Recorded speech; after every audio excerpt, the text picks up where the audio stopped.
I'm Alice from Brighton, from Hastings really, but I'm living in Brighton, in this basement flat. The thing about my age is that I was never embarrassed about it before. I did say to a really good friend, I told her how old I was, and for some reason it just had this emotional effect on me and really upset me. So I made a promise to myself that I was not going to tell anyone again.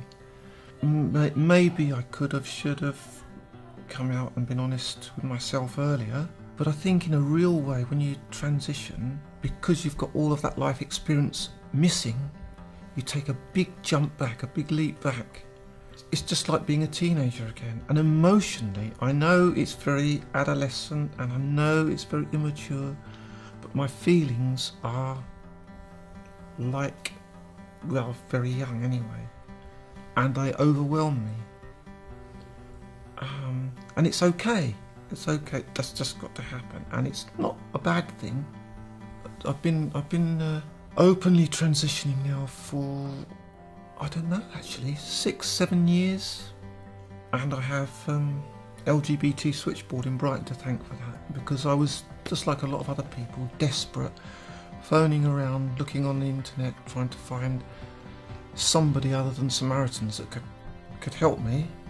Through them, the Clare Project.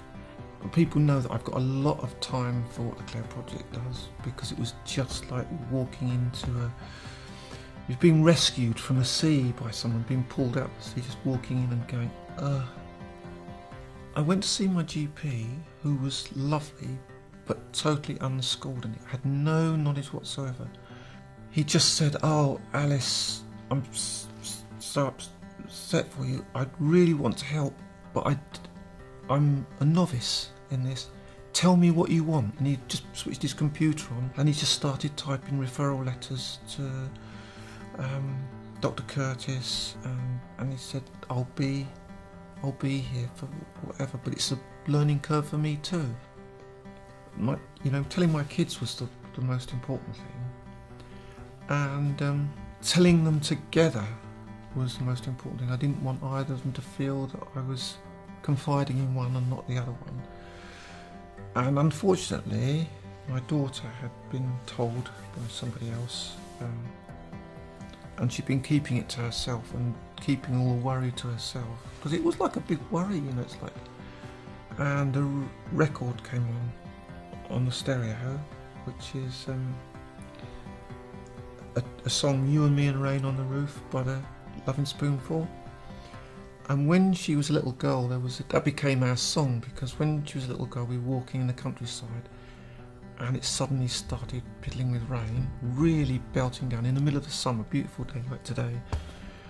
And we got under a little tin roof that had been built and was rusting away, and I started singing that song to her, and we sort of sang it together, and it kind of became our song, "You and Me and Rain on the Roof."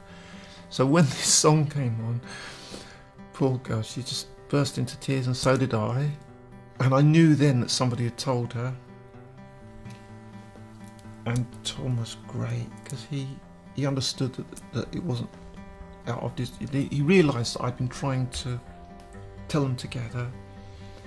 And he was really positive and supportive. And it got worse after that. He thought it would, he felt really okay about it to start with, and then the implications set in, and it is big implications for people, really big, and I knew that, which is why I just wanted to plan for it really, really well. Before I was open and honest with myself, I did not want to be around anymore. And I guess I'll talk about it because lots of people might feel that way.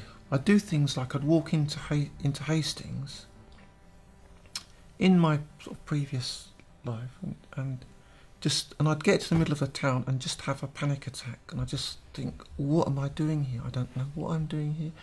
Panic, and I just have to get on a bus quickly, or just run as fast as I could to get home.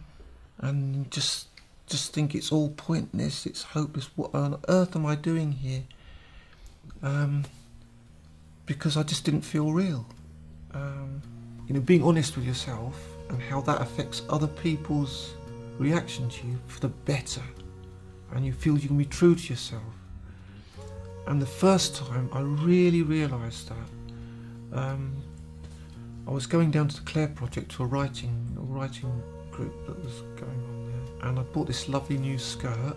I'd been kind of a bit inside myself and sort of apologetic for myself, thinking I had to justify myself all the time. And I put the new skirt on and my clothes on, and I just thought, Alice, enough.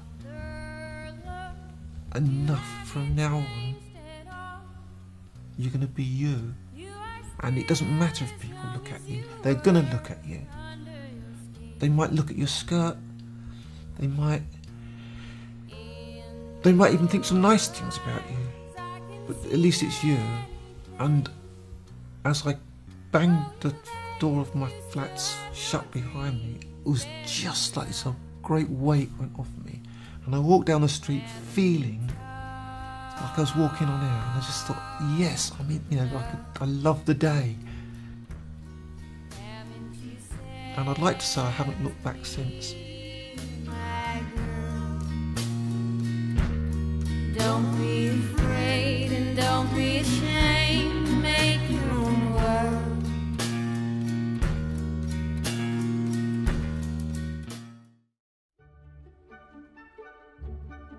This is called Alice's Dream. I'm nobody's tranny. I'm nobody's bitch. Quite simply a woman. No more, no bit less. I sit in this basement, see neighbours pass by. If they cut me, I'll bleed. Harsh words make me cry. But jibes won't defeat me. Contempt in your stare. The way people treat me, that's something I'll bear. Look, while in St James Street, you could see me there. A smile when I greet you, an embrace should you dare. Just don't give me pity, but a sure hand to hold. 'Cause a friend in this city is purer than gold. A sweetheart to sing to as day turns to night, a lover to cling to in pale early light. Too much to expect, it may easily seem, but I'll hold and protect it, this Alice's dream. 'Cause I'm nobody's tranny, I'm nobody's queer, I'm a woman like anyone else, and I'm here.